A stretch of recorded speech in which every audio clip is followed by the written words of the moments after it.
name is Father Charles. And I'm Father Frassati. And we're here in our CCD classrooms in the basement of St. Dominic's Church as we're getting ready for another year, for which you can register by going online to our website or by talking to one of us after Mass.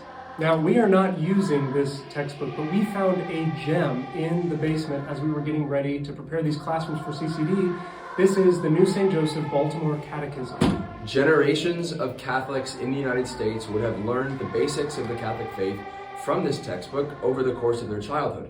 And one of the beautiful things about it is it answers very profound questions with very simple and very clear answers. And we thought we would go through some of them with you.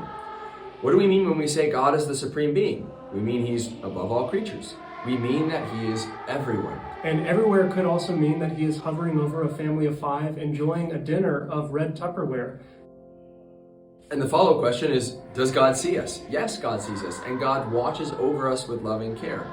In Lesson 16, under the question, what are the chief sins against charity, we get this wonderful one-liner that sloth is laziness, and below that is the classic illustration of laziness, meaning not the love of God.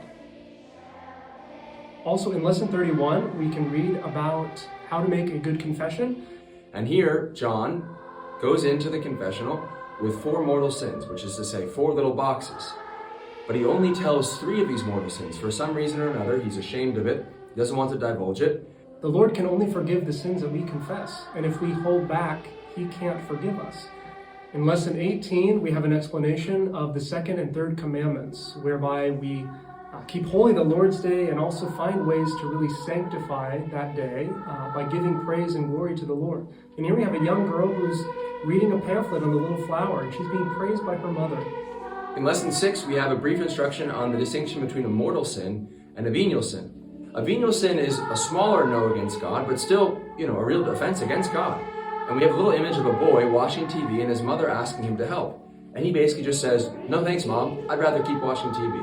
So we hope that this blast from the past will help propel you into the future to seek and to know and to love God more and more each day, and to recognize how important it is to educate the future generations in the faith. Because the most important thing that a parent can do is pass on the faith to one's children.